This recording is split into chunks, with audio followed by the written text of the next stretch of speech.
Hello, dear students. My name is Masood Pervaiz. I welcome you all to this Advanced Audit and Assurance class.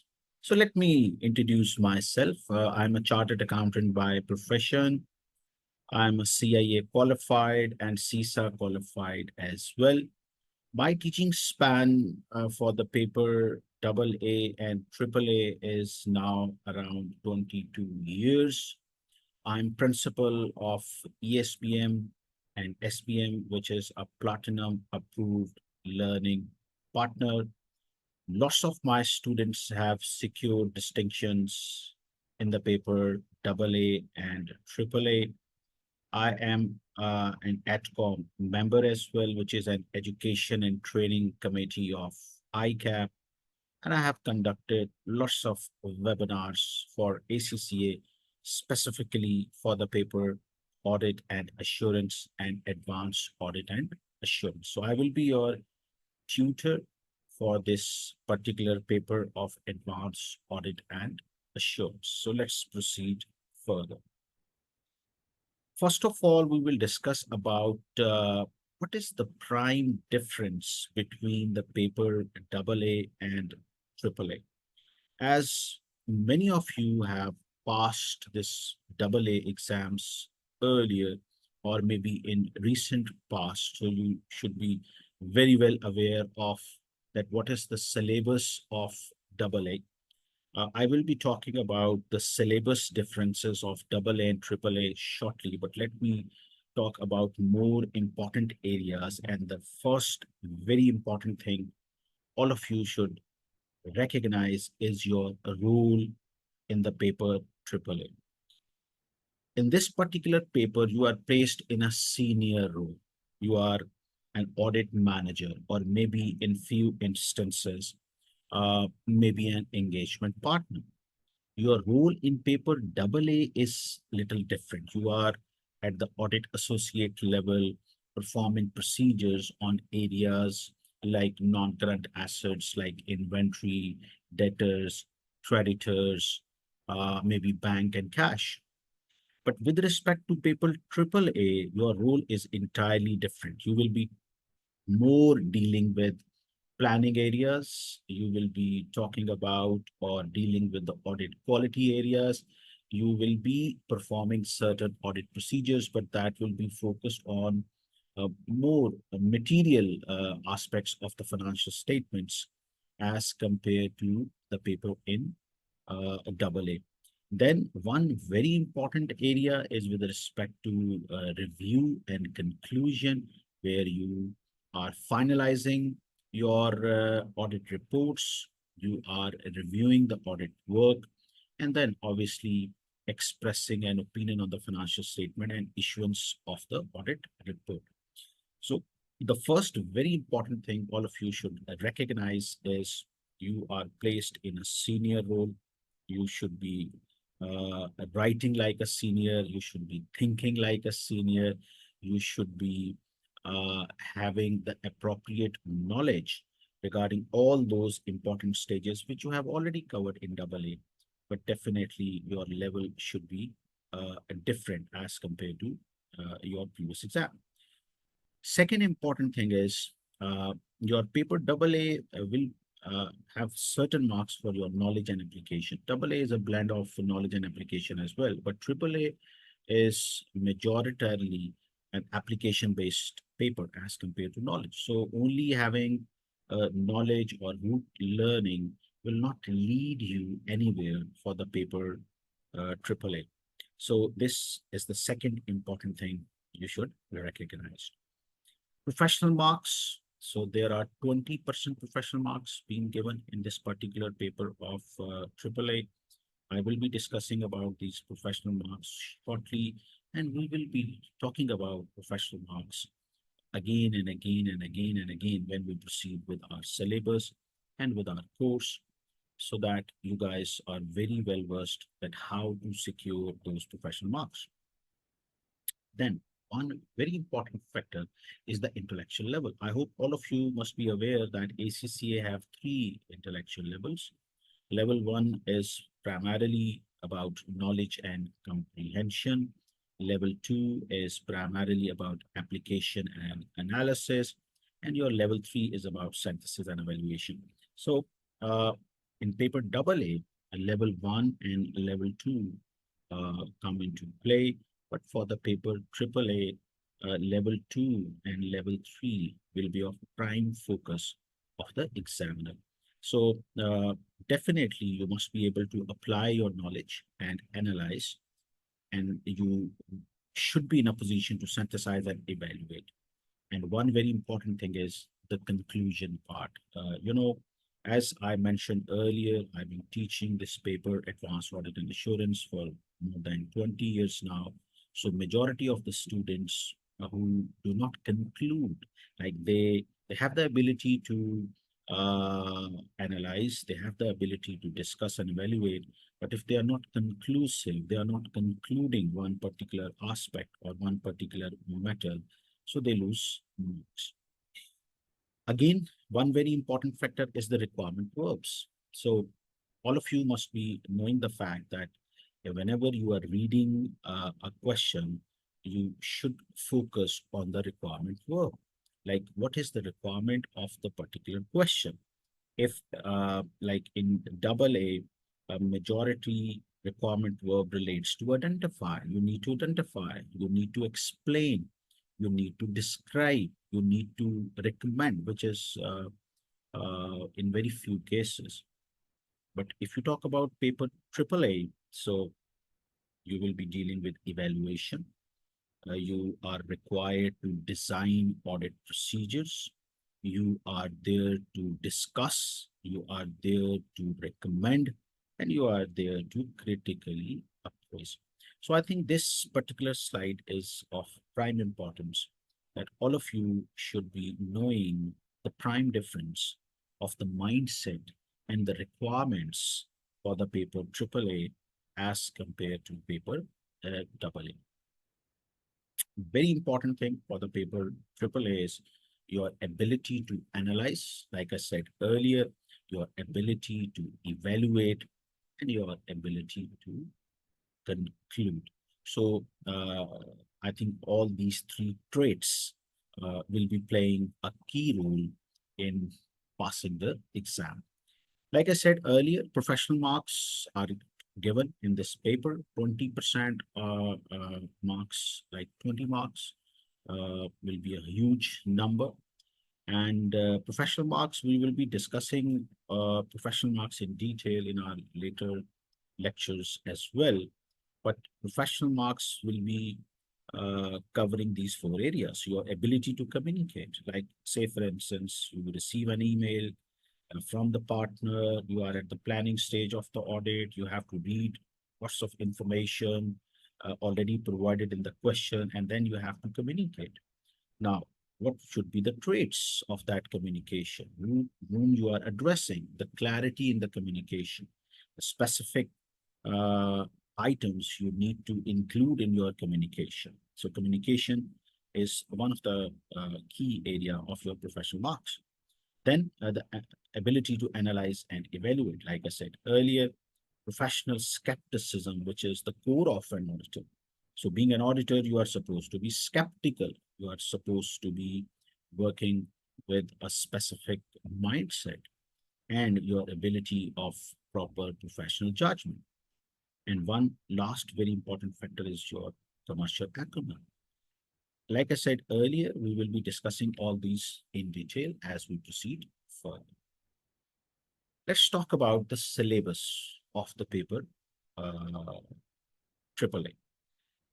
Whatever you have covered in the paper AA is relevant. Like if I quickly go through, guys, about your syllabus of paper AA, you have discussed about engagement letter, you have talked about code of ethics, you have talked about planning and risk assessment phases, you have done with your internal control assessments, you have performed certain substantive procedures, you have applied procedures regarding going concerns, subsequent events, materiality levels, audit sampling. So all those syllabus items which you have already covered in the paper AA are 100% relevant for the paper AAA.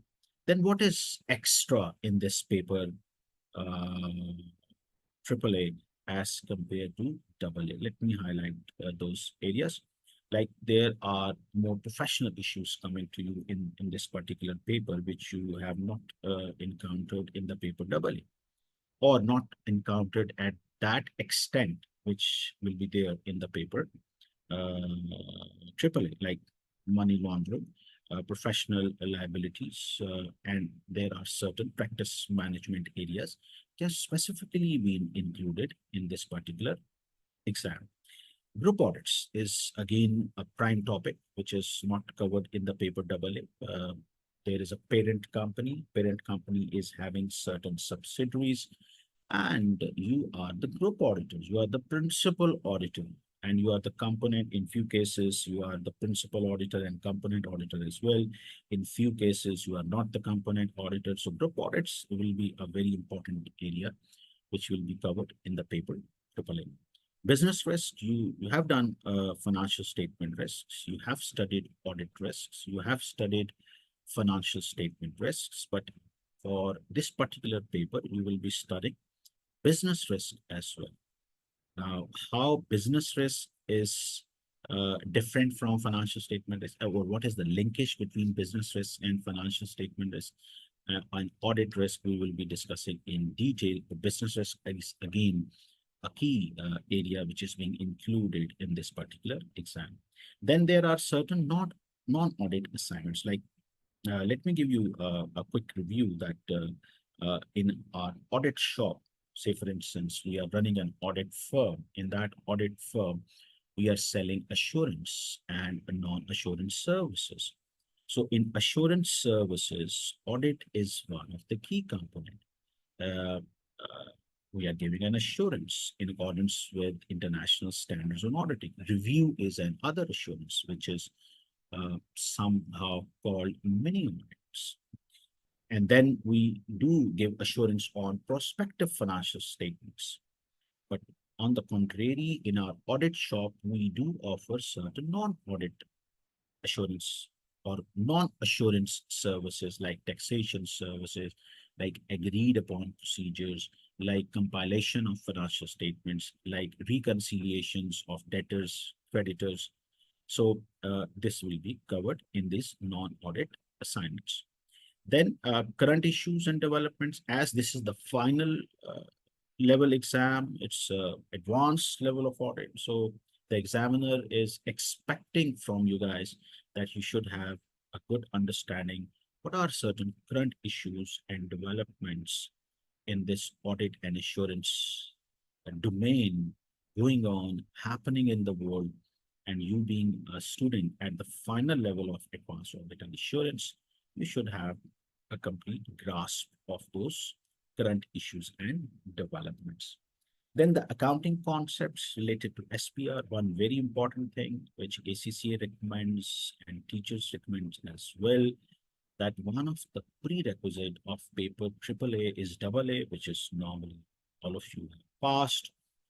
And another prerequisite for this is SPR. So it is highly recommended that you pass your SPR exam before attempting your AAA exam, or maybe you are attempting both exams simultaneously.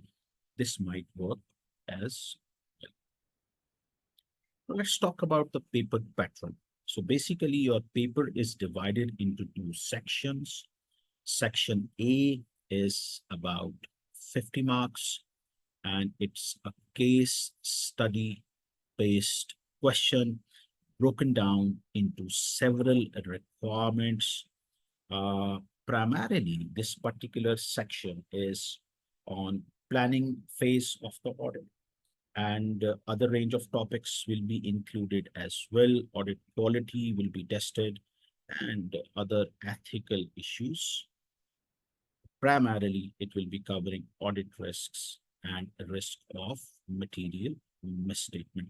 So this is a make or break question. Like I said earlier, it's a 50 marks question. Uh, there are certain marks for your professional marks as well included. but still the prime focus of the examiner will be the planning and risk assessment phase.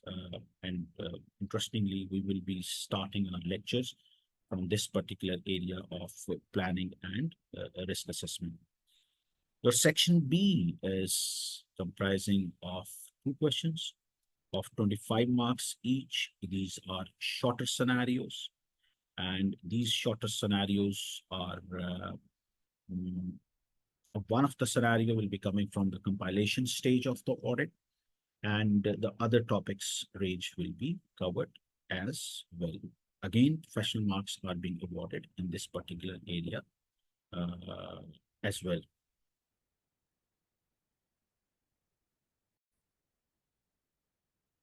So, okay, I was discussing about the paper pattern. So I hope you guys understand that there are 2 sections, section A and section B. So let's proceed with the professional marks. Like I said earlier, professional marks are 20%. There are 4 areas with respect to professional marks. The first one is the communication part.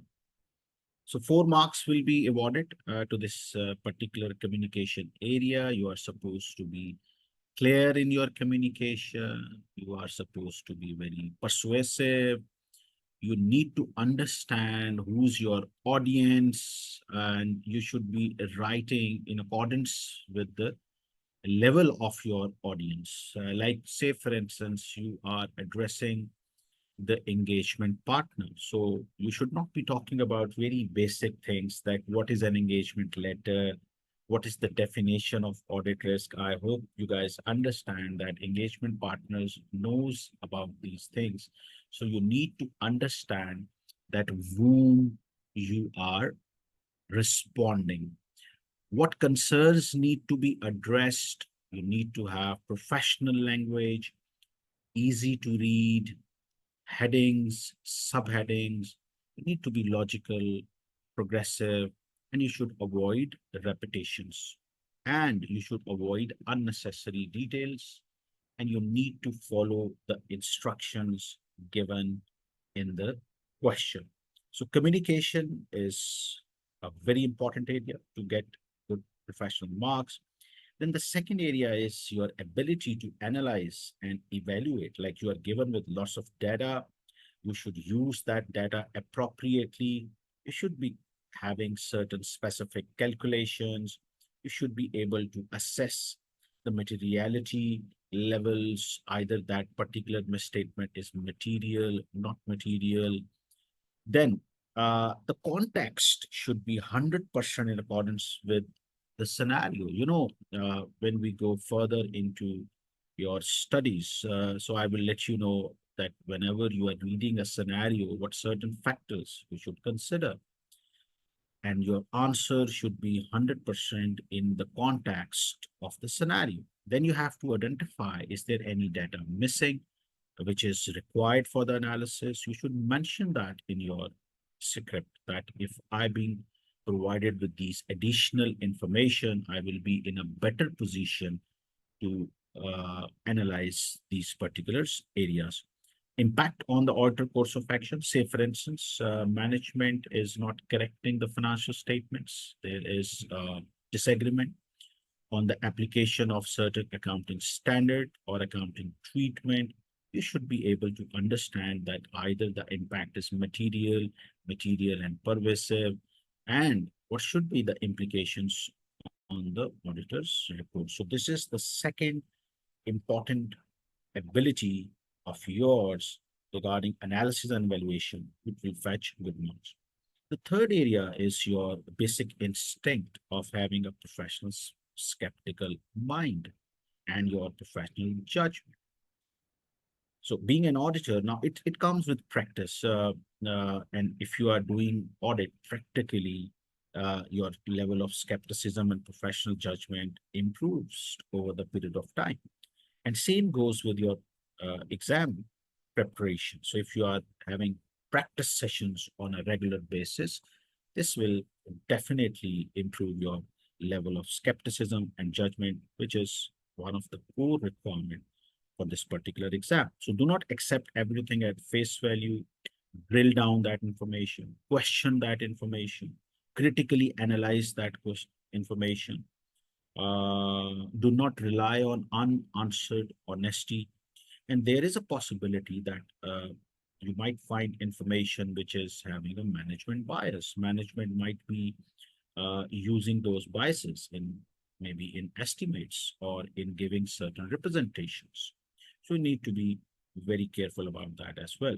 Do not assume everything is wrong. Challenge the information given in the scenario. So this is the third very important factor required for the professional knowledge. Then the commercial acumen. Definitely, you being an auditor, you know business, you know industry, and you know many auditors are industry specific. Like they are gurus of auditing telecom. They are good at banking sector. They are good at insurance sector. They are good at airline industry. So practically, there are certain domains. There are certain teams being developed according to the industry. So you should have a very good commercial acumen and business understanding while accepting an engagement. So accepting an engagement is commercially viable, not either you are having the required skills, expertise to deliver that client, what should be the fee, what should be the impact on the overall audit firm, your portfolio. You need to understand that.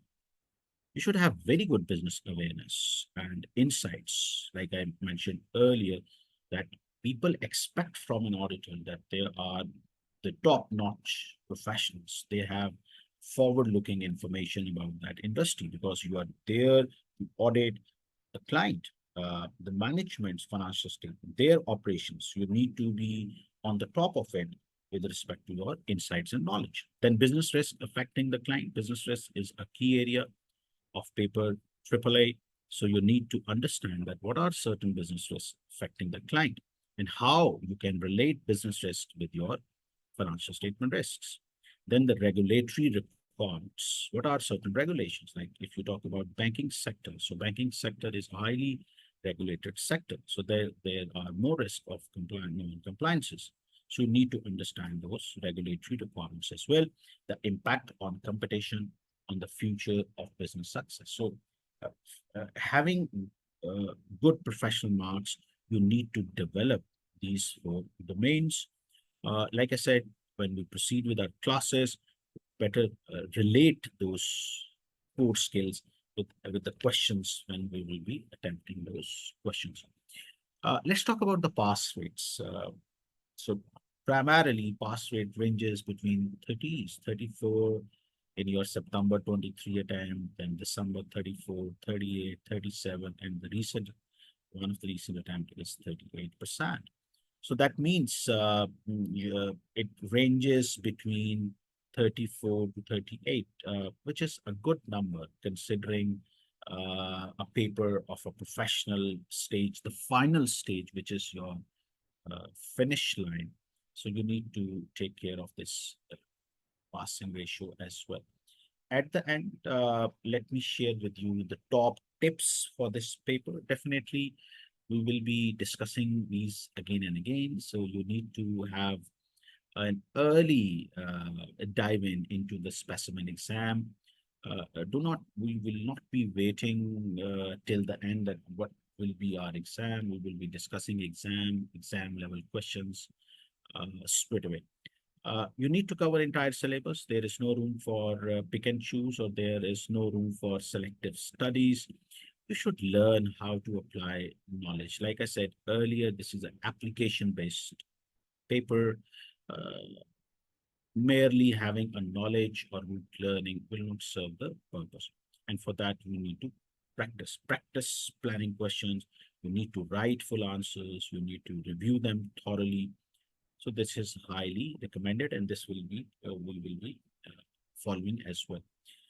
Wider reading, like the perspective, the context. So you should have a personality who is more research oriented, what's going on in the world, what's going on with the audit firms, is there any merger acquisitions going on, is there any fine or penalties applied on the auditors, is there any fraud going on, what are professional liabilities of the auditor, which region is performing better, which is not. So we should have a 360-degree perspective of auditing profession, the current developments, in auditing standards, professional ethics, and at the last, you should be using ACCA free resources in a very efficient manner. Like there are certain guidances coming from the exam team, examiner approach articles, there are certain examiner reports, technical articles, topic-wise technical articles. I can recall that since inception, when I started teaching, I used to rely on these technical articles, and they are very excellently crafted and designed. But if I go back in 2002, 2003, 2004, so there is a very common myth that whatever recent article is coming from the ACCA, so there is a 90% chance that examiner will be examining those particular topics. So again, you should be focusing on technical articles, webinars, CV practice platforms. So these are the top tips you should be considering. Uh, This particular session, the prime objective is to give you an introduction of myself, my experience, my inspirations for this particular subject. We talked about the differences between AA and AAA, your role in the scenario in this particular paper, the requirement verbs, how they are different from the paper AA and AAA, what additional topics are covered, whatever you have covered in AA, ranging from your